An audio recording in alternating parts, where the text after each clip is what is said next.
और अपने मन में सोचता है, तू मर जाएगा तो मेरा तो फायदा ही फायदा होगा। भैरव के मन में दिवाकर को धोखा देने का ख्याल आता है।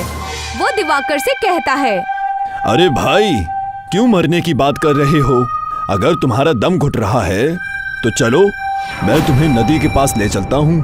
वहाँ पर कुछ देर ताज़ी हवा पर बैठते हैं और वैसे भी तुमसे कुछ बात करनी है। दिवाकर और भैरव जैसे ही जाने के लिए मुड़ते हैं, तभी वहाँ से एक सोने की ईंट नीचे गिर जाती है, जिसकी आवाज सुनकर ये दोनों रुक जाते हैं। भैरव देखता है कि ईंट बहुत चमकदार है। वो पास जाता है और ईंट को उठाता है।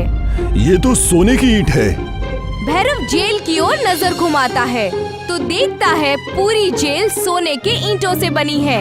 ये देखकर भैरव बेहद खुश हो जाता है। उसको खुश होता हुआ देख दिवाकर उससे पूछता है, क्या हुआ भाई, तुम बहुत खुश नजर आ रहे हो? भैरव ईंट को पीछे छुपाते हुए हड़बड़ी में कहता है, कुछ नहीं, तुम जाओ यहाँ से। आपने तो कहा कि हम दोनों नदी के किनारे ताज़ी हवा में जाएंगे और आप मुझसे कुछ बात करना चाहते हो।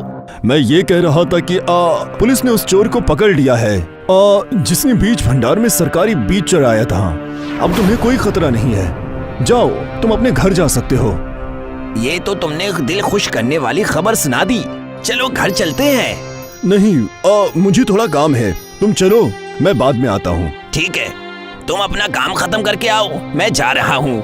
दिवाकर खुशी खुशी अपने घर के लिए निकल जाता है। दूसरी ओर सोने के ईंटों से बने जेल को देखकर भैरव खुशी से पागल हो जाता है। मेरी तो लॉटरी लग गई। कहाँ 50 रुपए की सब्जियां बेचनी पड़ती थी और अब करोड़ों का सोना मेरे हाथ लग गया है।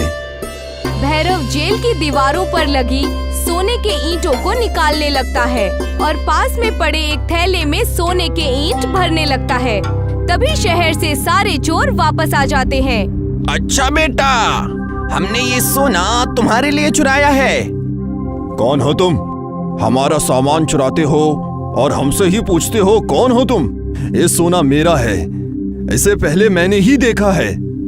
पर इसे यहाँ तो हम लेकर आए हैं ना।